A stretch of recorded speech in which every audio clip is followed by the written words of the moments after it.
On July 6, 2008, Tracy Bradley kissed her daughters goodbye and left for work. 10-year-old Tonda and 3-year-old Diamond were safe in their Savannah, Tennessee apartment. When Tracy returned hours later, the girls were gone. Only a handwritten note remained. "We went to the store and school." The handwriting was Tonda's, but something was wrong. The girls were too young to leave alone. They knew better than to disobey their mother. What happened next became one of Tennessee's largest missing person searches. Helicopters circled overhead. Thousands of volunteers combed parks and backwoods. The FBI joined the hunt, but Tonda and Diamond Bradley had vanished without a trace. For 14 years, their family waited for answers. Then, in 2022, a woman claimed to be Diamond. The DNA test results would either bring closure or deepen the mystery forever. After more than a decade of silence, what really happened to the Bradley sisters? And who in this tight-knit Savannah community was hiding the devastating truth? The answer would shock everyone, from the detectives who'd spent their careers searching, to the neighbors who'd prayed for the girls' return, to Tracy herself, who never stopped believing her daughters were alive. This isn't just a story about a cold case being solved. It's about secrets buried in plain sight. It's about justice delayed but not denied.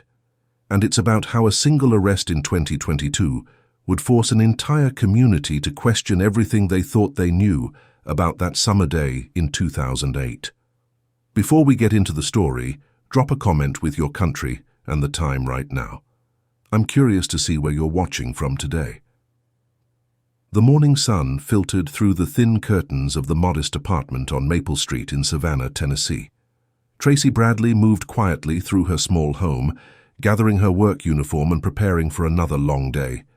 The clock on the kitchen wall read 6:30 a.m. In a few hours, she would be serving customers at the local diner, earning just enough to keep food on the table and a roof over her family's head. She paused at the bedroom doorway where her daughters slept. 10-year-old Tonda lay curled on her side, dark hair spread across her pillow. Her little sister, Diamond, just 3 years old, was tucked close beside her. The sight filled Tracy with the familiar mix of love and worry that came with being a single mother in a town where opportunities were scarce and childcare was expensive. "Tonda," she whispered, gently shaking her older daughter's shoulder. "I'm leaving for work now." Tonda stirred, blinking sleepy eyes. She was mature for her age, responsible and caring toward her little sister. Tracy relied on her more than she wished she had to. "Remember what I told you?" Tracy said softly. "Stay inside. Keep the door locked. Don't open it for anyone," Tonda recited. "I'll be back in a few hours." Tonda nodded, understanding the weight of her mother's instructions. She had heard them many times before. In their neighborhood, children learned early about staying safe. "Take care of Diamond," Tracy added, smoothing her daughter's hair. "I will, Mama." Tracy kissed both girls' foreheads, grabbed her purse, and headed for the door. Her footsteps echoed in the hallway as she made her way down the stairs of the apartment complex. She had no way of knowing that this ordinary July morning would be the last time she would see her daughters. The diner shift felt longer than usual. Tracy served coffee, took orders, and cleaned tables, but her mind kept drifting to home. She always worried when she had to leave the girls alone, but childcare was expensive and work was necessary. Tonda was responsible. She would keep them safe. When her shift ended at 11 a.m., Tracy hurried home. She climbed the stairs to their second-floor apartment, keys already in hand. The hallway was quiet, too quiet. She unlocked the door and stepped inside. "Tonda? Diamond?" Silence greeted her. The apartment felt empty in a way that made her stomach clench with immediate fear. She moved through the small rooms quickly, checking the bedroom, the bathroom, the closets. They were gone. On the kitchen table, a piece of paper caught her attention. Written in Tonda's careful handwriting were the words, "We went to the store and school." Tracy stared at the note, her hands beginning to shake.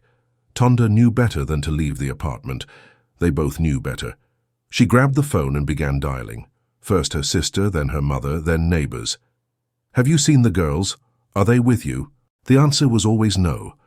With each call, the fear grew stronger.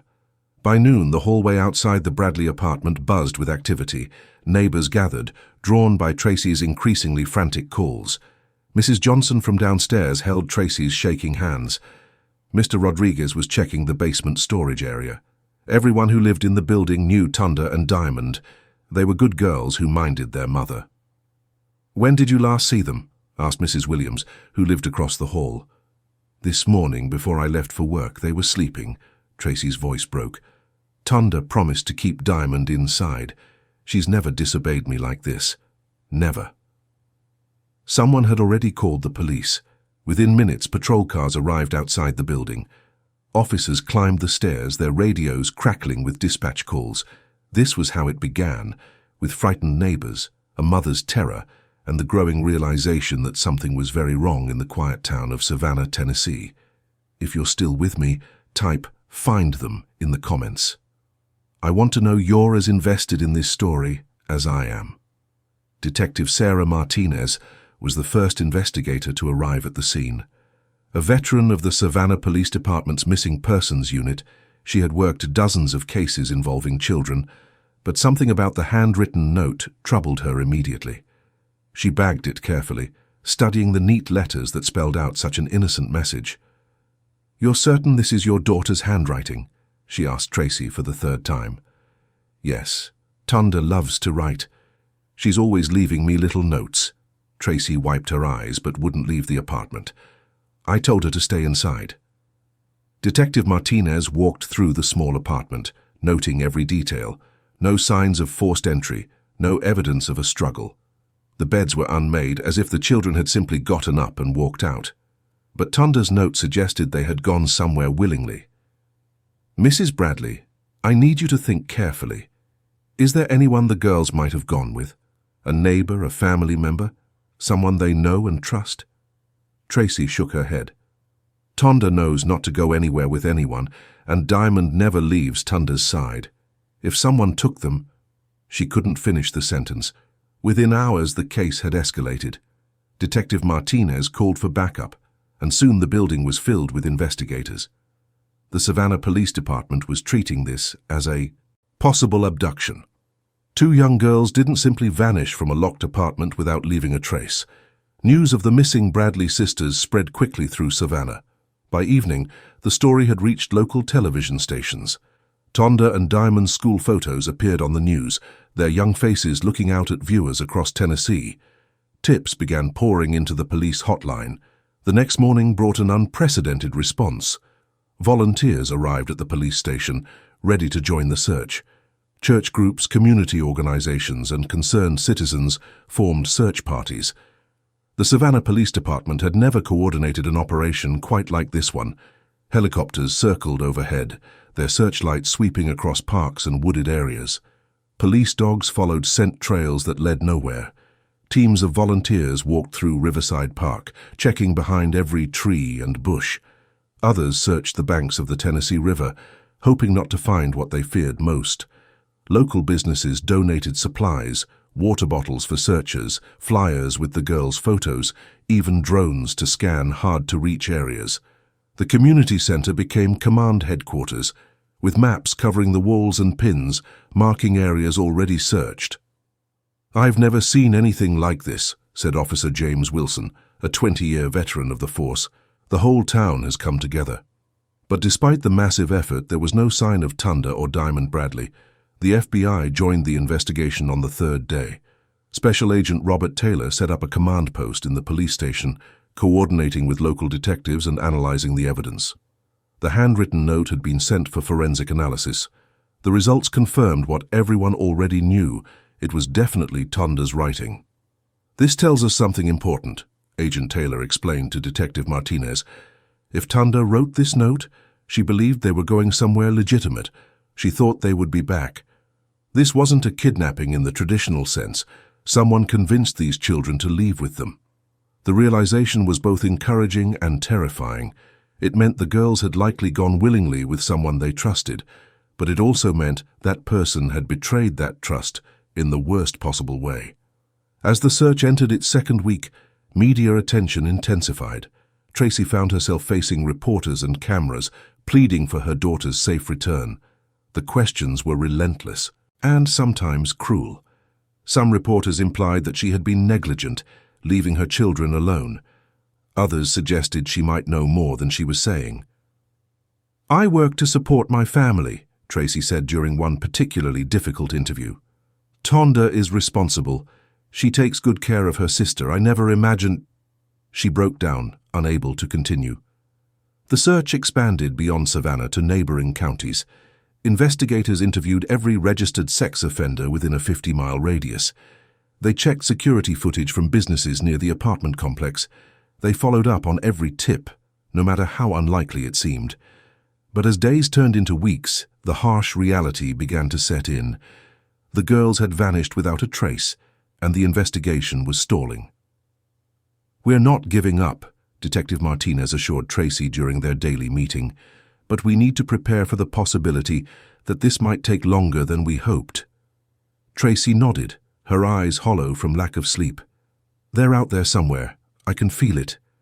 And I won't stop looking until I find them." Little did she know that somewhere might be closer than anyone imagined, and that the search for Tonda and Diamond Bradley would become one of Tennessee's most baffling cold cases, one that would take 14 years to solve. If you're finding this story as haunting as I do, hit that like button and share your thoughts in the comments below. As July turned to August, the disappearance of the Bradley sisters dominated local news. The Savannah Herald ran daily updates on the search. Regional stations from Nashville and Memphis sent reporters to cover the story. By the second week, national outlets had picked up the case, bringing a flood of media attention to the small Tennessee town. Camera crews set up outside the apartment complex. Reporters approached neighbors, friends, and family members, hungry for any new angle.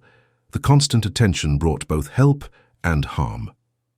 "We're grateful for anything that keeps the girls' faces in the public eye," Tracy told Detective Martinez. But some of these questions she didn't need to finish. Martinez had seen the previous night's interview, where a Memphis reporter had asked Tracy point blank if she had any involvement in her daughter's disappearance. "They're looking for ratings," Martinez said. "You don't have to talk to them if you don't want to." But Tracy continued giving interviews, enduring the painful questions and barely disguised accusations. "If there's even a chance someone watching might recognize Tonda or Diamond, it's worth it," she insisted. The community's response was overwhelming. Local churches organized prayer vigils that drew hundreds of participants. The First Baptist Church of Savannah established a fund to help with search expenses and to support Tracy, who had taken leave from her job at the diner. The elementary school where Tonda would have started 5th grade held a special assembly, with students releasing purple and pink balloons, Tonda's and Diamond's favorite colors. "We won't forget them," promised Principal Robert Jenkins. "Their desks will be waiting when they come home." Local businesses displayed posters with the girls' photos in their windows. The Savannah Printing Company donated thousands of flyers that volunteers distributed throughout the region. The owner of Bradley's Diner, no relation, offered a $5,000 reward for information leading to the girls' return. Other businesses and individuals added to the amount until it reached $25,000.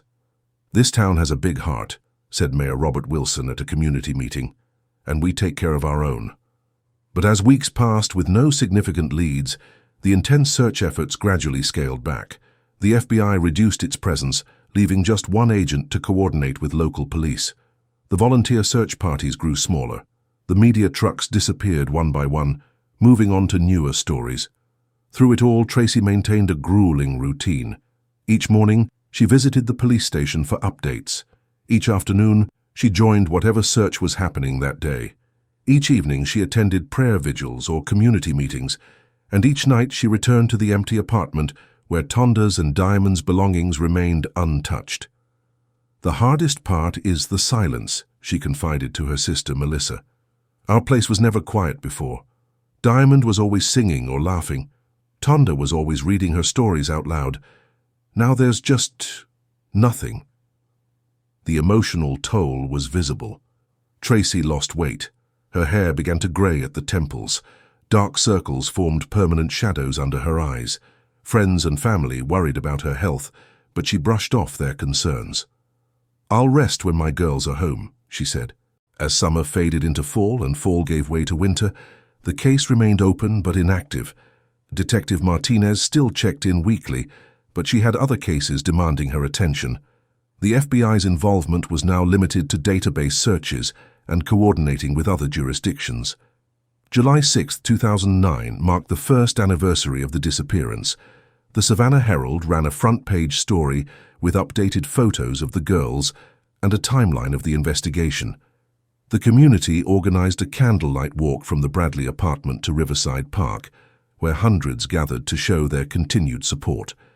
Tracy addressed the crowd, her voice stronger than many expected. "1 year ago, my daughters vanished," she said. "The easiest thing would be to give up hope. But I won't do that, and I'm grateful that you won't either. Tonda and Diamond are out there somewhere, and whether it takes another year or another 10 years, we will find them and bring them home." The crowd applauded, but beneath the show of solidarity, a question lingered. What if the Bradley sisters were never found? Don't forget to subscribe if you want to hear more true crime stories like this one. Where do you think this investigation is heading? Let me know in the comments. By November 2009, the Bradley sisters case was officially designated cold. The classification came with a painful bureaucratic finality, a tacit admission that active leads had been exhausted. The case file, now thick with witness statements, search reports, and dead-end tips, was transferred to the department's cold case storage. For many families, this moment marks the beginning of a slow surrender to reality. For Tracy Bradley, it marked a new phase in her fight. "I don't care what they call it," she told local reporters when asked about the case's status. "Cold doesn't mean closed. Cold doesn't mean forgotten. And it sure doesn't mean I'm stopping." True to her word, Tracy established a routine that would define the next decade of her life. Every Monday morning, she visited the Savannah Police Department to check for updates. She learned the names of every detective who had worked the case. She memorized the case number and could recite the timeline of events from memory. Her persistence sometimes annoyed investigators, but it also kept her daughters' names from being forgotten. "Mrs. Bradley is here again," became a familiar phrase at the station. Some officers avoided eye contact, uncomfortable with the reminder of an unsolved case. Others, like Detective Martinez, made time to sit with Tracy even when there was nothing new to report. "She keeps us honest," Martinez told her colleagues. "As long as she's fighting, we should be too." Over the years, false leads continued to surface. In 2010, a school teacher in Mississippi thought she recognized Tonda in her classroom. The police investigation revealed a case of mistaken identity. In 2012, a security camera at a mall in Alabama captured images of 2 children who resembled the Bradley sisters. Again, the lead proved false. Each false alarm followed the same pattern. The phone would ring with news of a possible sighting. Tracy's heart would race with hope. She would drop everything and travel to wherever the girls had allegedly been seen. And each time, the hope would crumble when the children turned out to be someone else. The emotional toll was devastating, but Tracy never stopped responding to potential leads. Her family worried about her health, but she refused to give up. "If there's even a chance it's them, I have to go," she would say. "I have to know for sure." The community never forgot Tonda and Diamond. Every year on July 6th, a memorial service was held in Riverside Park. Balloons were released into the sky, pink for Diamond, purple for Tonda. Their school friends, now growing up without them, attended with their parents. Teachers who had known Tonda shared memories of her love for reading and writing. As the years passed, the memorial services took on a deeper meaning. They became symbols of hope and persistence in the face of unimaginable loss. The Bradley family's refusal to give up inspired others facing similar tragedies. Tracy began speaking at events for missing children, sharing her story and encouraging other families to never stop fighting. She established a small foundation, Tonda and Diamond's Hope, which raised money to support search efforts for other missing children in Tennessee. "This isn't just about my girls anymore," she explained at a fundraiser in Nashville. "It's about making sure no family has to go through what we've gone through, and if they do, making sure they have the support they need." In 2013, the case received renewed attention when cold case detective James Foster decided to re-examine all the evidence. New forensic techniques had been developed since 2008. The handwritten note was reanalyzed, this time using more advanced methods to determine if it contained any hidden clues. The results were frustrating but not surprising. The note confirmed what investigators had always believed. Tonda had written it willingly, believing she and Diamond would return home soon. But it offered no new insights into who might have convinced the girls to leave or where they might have gone. Detective Foster spent months reviewing every piece of evidence. He re-interviewed family members and neighbors. He studied the timeline of events, looking for any detail that previous investigators might have missed. His conclusion was the same as his predecessors. The girls likely went with someone they knew and trusted, Detective Foster told Tracy during one of their meetings. Someone in your circle of friends, neighbors, or acquaintances knew more than they revealed. We just have to figure out who. The FBI's involvement continued over the years, though at a reduced level. Special Agent Taylor had been reassigned, but his replacement, Agent Lisa Park, maintained the federal case file. The Bureau's resources were valuable for coordinating investigations across state lines when new leads emerged. In 2015, the National Center for Missing Exploited Children updated their missing persons bulletins for Tonda and Diamond. Age-progressed photographs showed what the girls might look like as teenagers. Tonda would have been 17, Diamond 10. The images were distributed to law enforcement agencies nationwide and posted on missing children websites. Tracy stared at those photographs for hours, trying to recognize her daughters in the computer-generated faces. The pictures showed young women who bore resemblances to the children she remembered, but they were strangers too. 7 years had passed. Her babies were growing up somewhere and she wasn't there to see it. "Do you think they still remember me?" she asked Detective Foster one day, her voice barely above a whisper. He had no answer that wouldn't break her heart. If this story is hitting home for you, hit that like button and share it with someone who appreciates true crime stories. And tell me, what do you think happened to the Bradley sisters? I'm reading all your theories in the comments. The rise of social media brought new opportunities and new heartbreak to the Bradley case. In 2016, a dedicated Facebook page titled "Find Tonda and Diamond Bradley" launched, quickly gathering thousands of followers. Twitter hashtags like Bradley Sisters and Savannah missing helped spread their story beyond Tennessee's borders. For the first time, people across the country and around the world learned about the girls who had vanished from their Savannah apartment. "It's like having thousands of extra eyes looking for them," Tracy said during an interview with a Nashville news station. She had embraced these new platforms, learning to navigate Facebook and Twitter, despite her initial reluctance with technology.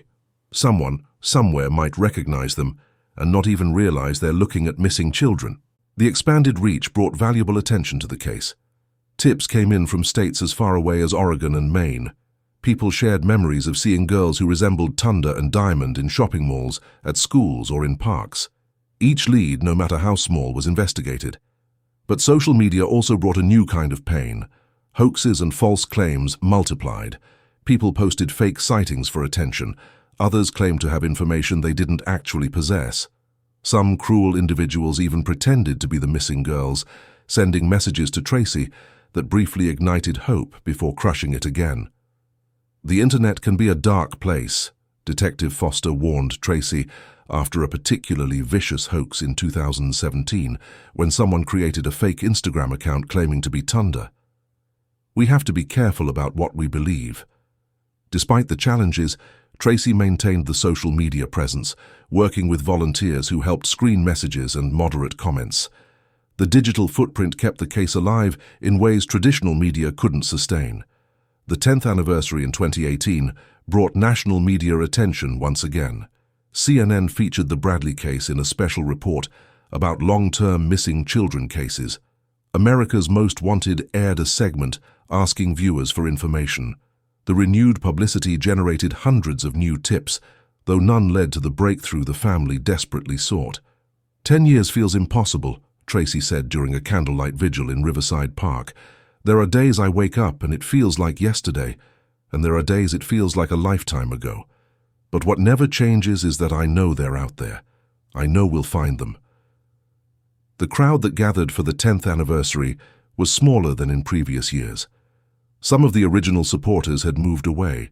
Others had gradually distanced themselves, finding it difficult to maintain hope after so many years. But those who remained were fiercely dedicated.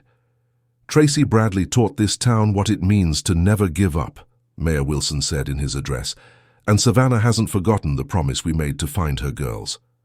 By 2020, Tonda would have been 22 years old, a young woman who might have finished college, started a career, perhaps even begun a family of her own. Diamond would have been 15, navigating the complexities of high school. These milestones passed unmarked except in Tracy's imagination. "I wonder what they look like now," she confided to Detective Foster during one of their regular meetings. "I wonder if Tonda still loves books, if Diamond still sings all the time. There's so much I've missed." The COVID-19 pandemic in 2020 disrupted many aspects of the investigation. Memorial services had to be cancelled or moved online. Detective Foster worked from home, reviewing case files on his computer instead of in the office. The FBI scaled back some of its missing persons activities to focus on pressing national security concerns. But the pandemic also brought unexpected developments. People stuck at home during lockdowns spent more time on social media and true crime websites. The Bradley case gained new followers online. Amateur investigators analyzed every detail of the disappearance, generating theories and sharing information on forums dedicated to unsolved cases.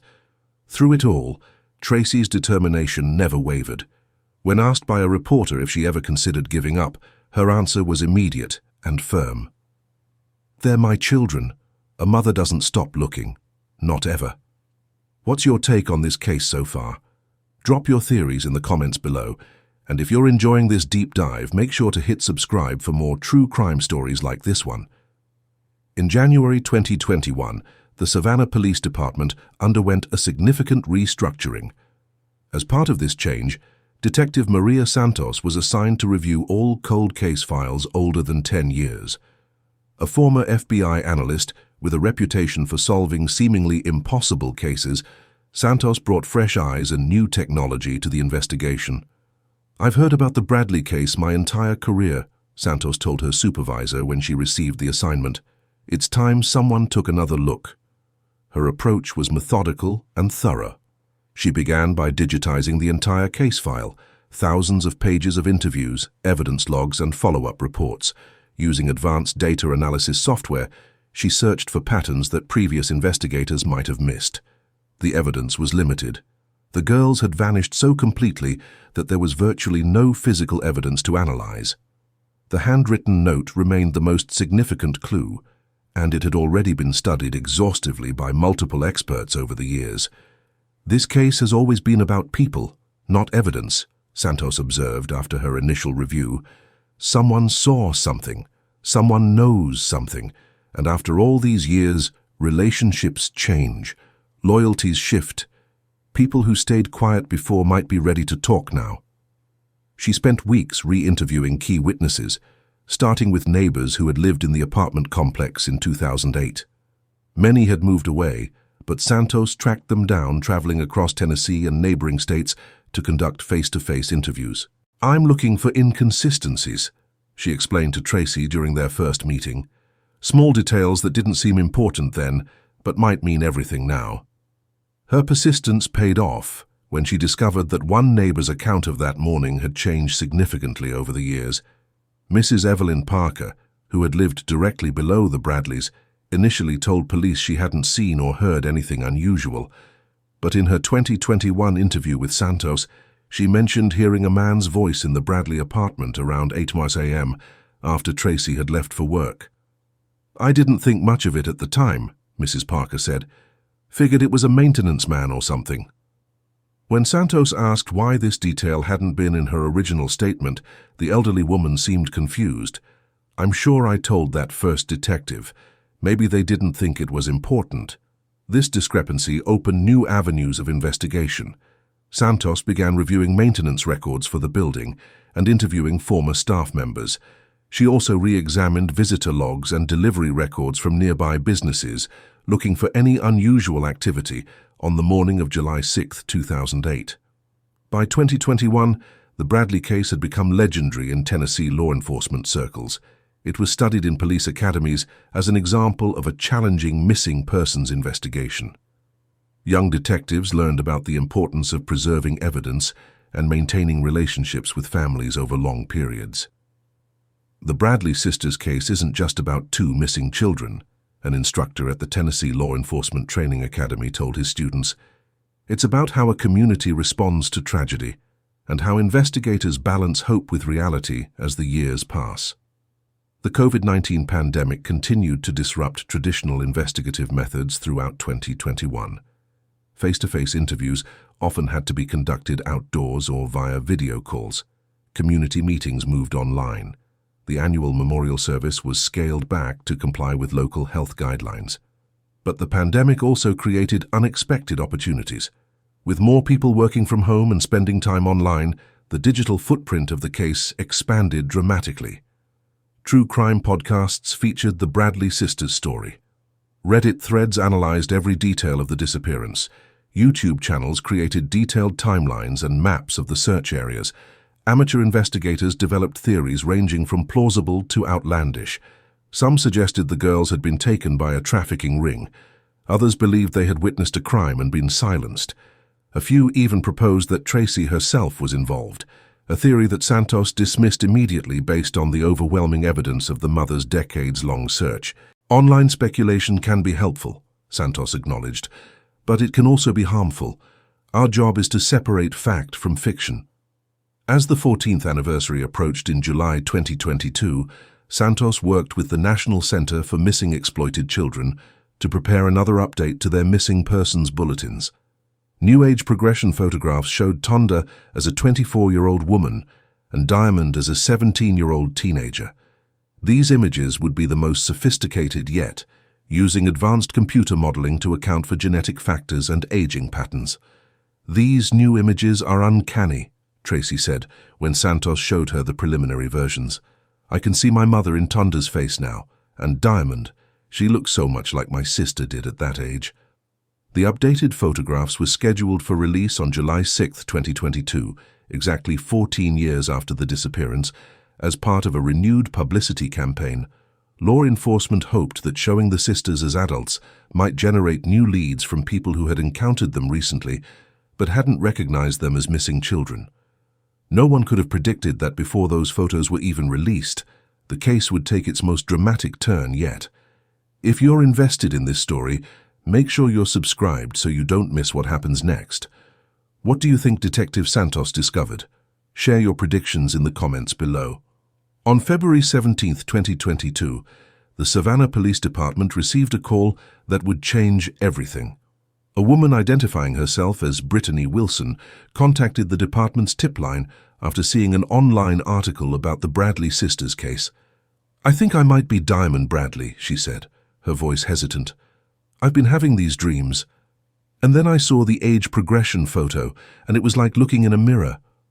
The call was routed to Detective Santos, who maintained her professional composure despite her racing heart. This wasn't the first time someone had claimed to be one of the missing girls, but something about the caller's uncertainty felt genuine. "What makes you think you might be Diamond?" Santos asked carefully. Brittany explained that she had been raised in Charlotte, North Carolina, by a couple she had always believed were her parents. She had few memories before age 5, something her adoptive parents attributed to a traumatic fever she'd suffered as a child. But recently, fragments of memories had begun surfacing in her dreams. A small apartment, a sister reading her stories, a mother kissing her goodbye. "I never questioned my childhood until I saw that article," Brittany said. "But I've always felt like something wasn't right. My parents don't have any baby pictures of me before age 4. They've always been vague about my early years." Santos took detailed notes, asking specific questions that only the real Diamond might know. Questions about the apartment in Savannah, about Tonda's habits, about toys and books the girls had owned. Brittany couldn't answer most of them, citing her limited memories, but the few details she did provide were hauntingly accurate. "We had a purple blanket with stars on it," she said at one point. "My sister and I shared it." Santos felt a chill. The purple blanket with stars had never been mentioned in public reports about the case. After the hour-long call, Santos faced a critical decision. Protocol dictated that she verify as much of Brittany's story as possible before contacting the Bradley family. False hope could be devastating after so many years, but if this woman really was Diamond Bradley, every day of delay was another day of separation for a family that had already lost 14 years. Santos spent the next 48 hours investigating Brittany Wilson. She confirmed that a woman by that name lived in Charlotte. She was 17 years old, the right age for Diamond. She had been raised by Michael and Karen Wilson, who had no other children. School records showed she had enrolled in kindergarten in Charlotte in 2010, with no previous educational history. Most tellingly, Santos could find no birth certificate for Brittany Wilson prior to 2009, when one was issued in North Carolina, based on an affidavit from the Wilsons rather than hospital records. On February 20th, Santos made the call to Tracy Bradley. "Mrs. Bradley, I need you to sit down," she began. "We've received a call from a young woman who believes she might be Diamond." The silence on the other end of the line lasted so long that Santos thought the call had dropped. Then came a sound, half sob, half laugh. "Is it really her?" Tracy finally managed to ask. "We don't know yet," Santos said gently, "but there are enough similarities that we need to investigate further. I'd like your permission to arrange for DNA testing." Tracy's response was immediate. "Tell me where to go. I'll give blood, saliva, whatever you need. Just tell me it's really her." Santos cautioned her about maintaining realistic expectations. "We've had false leads before. I don't want you to be hurt again if this doesn't pan out." But hope, once ignited, is difficult to temper. Within hours, Tracy had told her family about the potential breakthrough. By the next day, word had spread throughout Savannah. The DNA testing process was expedited, but still required patience. Samples from both Tracy and Brittany were sent to the FBI laboratory in Quantico, Virginia, with a request for priority processing. Even with the rush, results would take at least 2 weeks. Those 2 weeks were among the most agonizing of Tracy's life, perhaps even more difficult than the initial disappearance. Then, she had been consumed by immediate action and raw emotion. Now she existed in a state of suspended animation, afraid to hope too much, yet unable to stop herself from imagining a reunion with her youngest daughter. "What if it's really her?" she asked her sister Melissa one evening. "What do I say to her? How do I explain the last 14 years? And what about Tonda? If Diamond is alive, does that mean—" She couldn't finish the thought. The possibility that one daughter might be found while the other remained missing created a complex emotional tangle that Tracy wasn't prepared to unravel. Meanwhile, in Charlotte, Brittany Wilson was facing her own emotional turmoil. She had told her adoptive parents about contacting the Savannah police, triggering a family crisis. Michael and Karen Wilson insisted there had been a legitimate adoption, though they were vague about the details. They claimed to have worked with a private adoption facilitator who had since died. No paperwork could be located. "They're terrified," Brittany told Detective Santos during one of their daily check-in calls. "Not like they did something wrong, but like they're afraid of losing me." The community reaction in Savannah was electric. The possibility that one of the Bradley sisters might have been found alive reignited interest in the case. Local news stations ran special reports recapping the disappearance. The Find Tonda and Diamond Bradley Facebook page saw its follower count triple in a matter of days. Prayer vigils resumed at Riverside Park. Old search volunteers reconnected, sharing memories of those frantic days in July 2008. Some expressed guilt that they hadn't searched harder, hadn't looked in the right places, hadn't found the girls when there might still have been time to keep the family together. National media picked up the story by the end of February. CNN sent a crew to Savannah. The Today Show requested an interview with Tracy, which she declined until the DNA results were. Through it all, Detective Santos maintained strict control over the investigation. She limited information releases, protected Brittany's privacy, and tried to manage expectations on all sides. "We're proceeding with caution," she told reporters at a brief press conference. "The Bradley family deserves answers, but those answers must be based on scientific evidence, not hope or speculation." On March 5, 2022, the call from the FBI laboratory finally came. If you're on the edge of your seat right now, drop it in the comments. The DNA results are about to change everything in this case. The DNA results were conclusive. Brittany Wilson was, without question, Diamond Bradley. The genetic markers matched Tracy's with 99.9998% certainty. After 14 years, one of the missing Bradley sisters had been found alive. But the joy of this discovery was immediately complicated by what happened next. Within hours of confirming Diamond's identity, Detective Santos obtained search warrants for the Wilson home in Charlotte. What investigators found there led to the immediate arrest of Michael and Karen Wilson on charges of kidnapping, falsifying government documents, and child endangerment. The most shocking revelation came 3 days later, when police announced a third arrest. Robert Jenkins, Karen Wilson's brother, and a former maintenance worker at the Bradleys' apartment complex in Savannah. The community was stunned. Jenkins had been a respected member of the Savannah community. He had participated in the original searches for the girls. He had attended memorial services. For 14 years, he had looked Tracy Bradley in the eye while knowing exactly what had happened to her daughters. "It's beyond comprehension," Mayor Wilson said at an emergency town meeting. "This man was among us the entire time. He watched this family suffer." According to the criminal complaint, Jenkins had entered the Bradley apartment that July morning in 2008 using his maintenance key. He convinced Tonda that her mother had been in an accident and that he needed to take the girls to the hospital. Once in his vehicle, he sedated the children with medication and drove them to North Carolina, where his sister and brother-in-law had been unable to have children of their own. The Wilsons claimed they believed they were participating in a private adoption arrangement. They admitted to paying Jenkins $20,000, but insisted they didn't know the children had been kidnapped. Investigators were skeptical of this claim, particularly given their actions in creating false documentation and isolating Diamond from her past. The most devastating question remained unanswered. What had happened to Tonda? When confronted with the evidence against him, Jenkins finally confessed.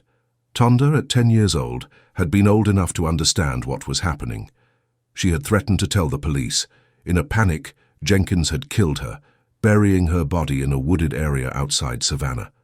On March 12, 2022, based on Jenkins's confession, police recovered remains that were later confirmed to be Tonda Bradley's.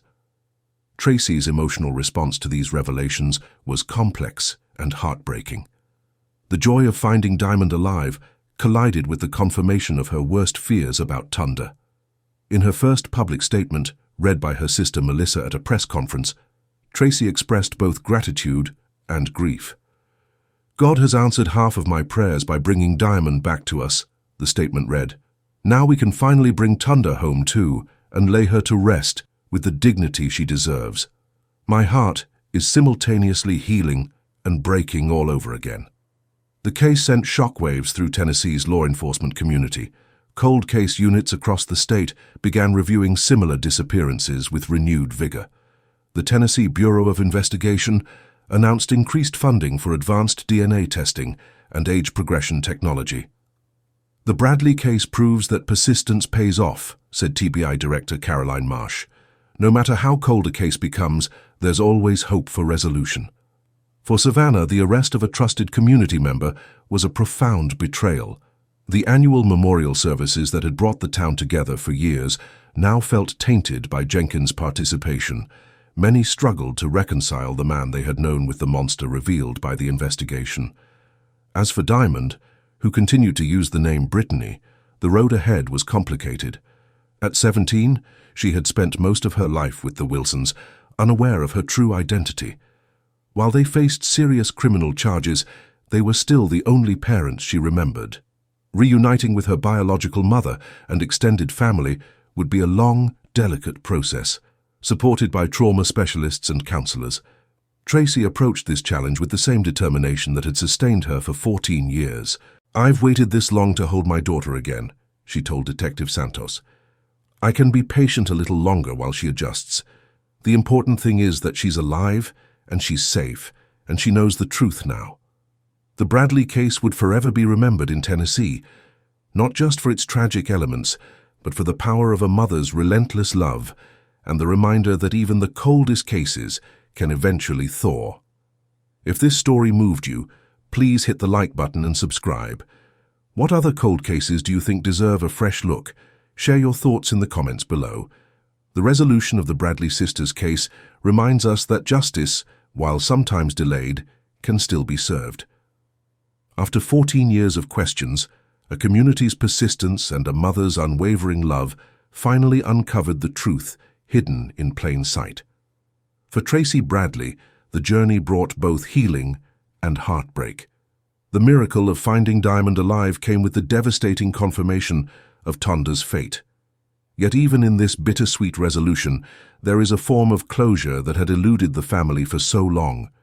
The case has already transformed how Tennessee approaches cold cases involving missing children.